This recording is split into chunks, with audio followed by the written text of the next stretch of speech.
Video ini adalah sambungan contoh-contoh soalan peperiksaan vocational PSV untuk pemandu-pemandu teksi dan pemandu e-hailing.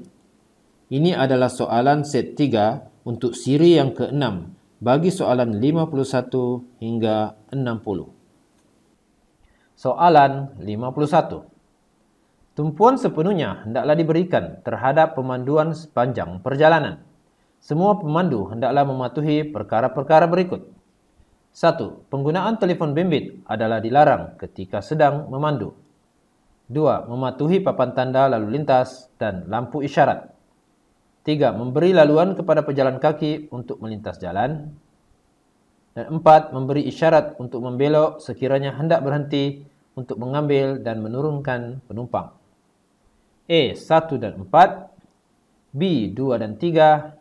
C. 1, 2 dan 4. Dan D. Semua di atas. Jawapan untuk soalan ini ialah D. Semua di atas. Soalan 52. Kenal pasti perlakuan pemandu semasa beroperasi yang boleh membahayakan nyawa penumpang daripada pilihan jawapan di bawah. A. Mematuhi had laju yang ditetapkan. B. Mematuhi jarak di antara kenderaan. C. Memastikan lampu berfungsi apabila memandu pada waktu malam. Dan D. Menambah kelajuan untuk cepat sampai ke destinasi. Jawapan untuk soalan ini ialah D. Menambah kelajuan untuk cepat sampai ke destinasi. Soalan 53. Pemandu hendaklah memastikan penumpang berada dalam keadaan selesa sepanjang perjalanan. Pilih penyebab terdapat bau yang kurang menyenangkan. 1. Bau rokok. 2. Bau makanan. 3. Pewangi atau penyegar udara kereta yang segar. Dan 4. Pakaian, kasut, stokin atau badan yang berbau. A. 1 dan 4. B. 1, 2 dan 4. C. 2, 3 dan 4. Dan D. Semua di atas. Jawapan untuk soalan ini ialah B. 1, 2 dan 4. Soalan 54. Pemandu tidak dibenarkan mengambil dan menurunkan penumpang di tempat yang tidak dibenarkan atau yang mengganggu lalu lintas. Pilih tata cara yang betul. 1. Memberi nasihat serta pandangan kepada penumpang jika disuruh untuk menurunkan penumpang di tempat yang tidak dibenarkan atau bahaya, supaya penumpang sedar yang keselamatan mereka diutamakan.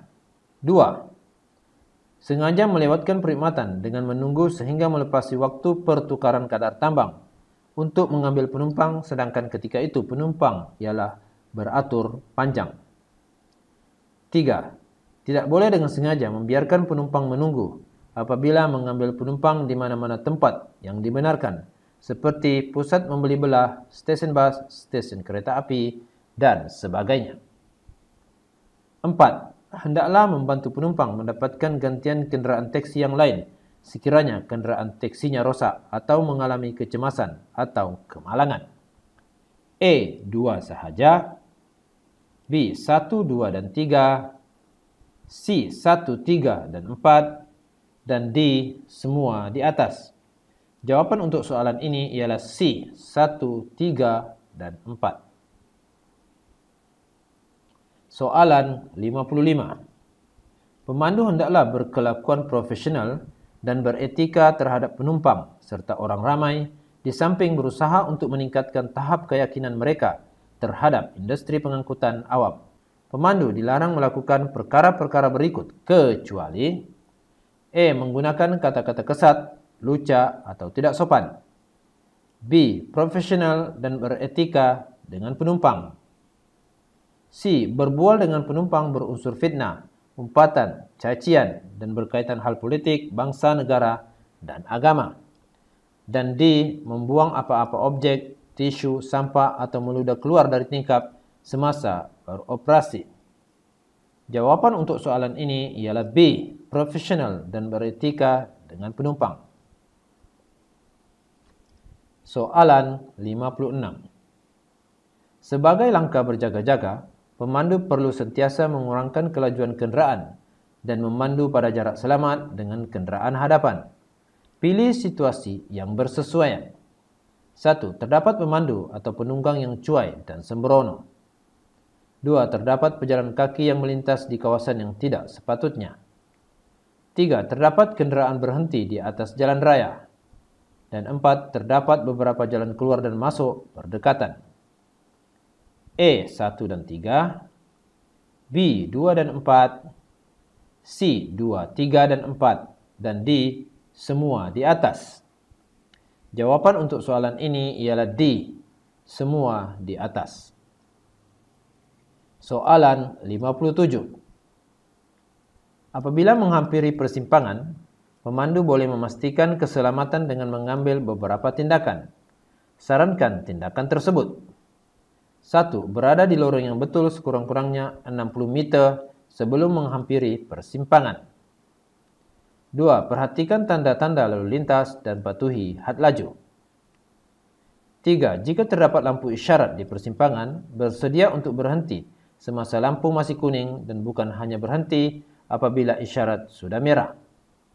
Dan 4. Apabila lampu isyarat bertukar kepada hijau, beri laluan selama 3 hingga 4 saat dahulu bagi mengelakkan pengguna lalu lintas lain yang melanggar peraturan isyarat merah. E. 3 sahaja. B. 1 dan 4. C. 1, 2 dan 4. Dan D. Semua di atas. Jawapan untuk soalan ini ialah D. Semua di atas. Soalan 58.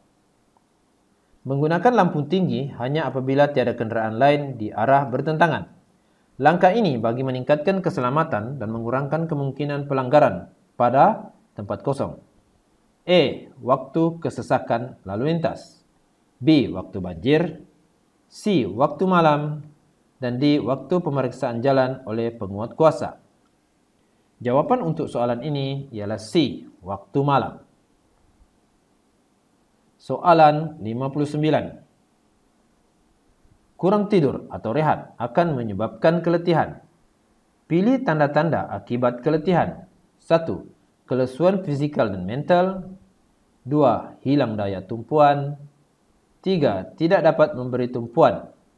Dan 4. Mudah terganggu. E. 2 sahaja. B. 1 dan 3.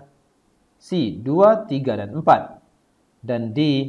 1, 2, 3 dan 4. Jawapan untuk soalan ini ialah D. 1, 2, 3 dan 4. Soalan 60. Pemandu perlu memastikan tayar mendapat persijilan dari salah satu badan-badan berikut. Pilih piawaian yang betul. 1. Piawaian Malaysia SIRIM. 2. Piawaian Amerika Syarikat DOT. 3. Piawaian Eropah IMAC. Dan 4. Piawaian Denmark DOD. E. 4 sahaja. B. 2 dan 3. C. 1, 2 dan 3. Dan D. Semua di atas. Jawapan untuk soalan ini ialah D. Semua di atas.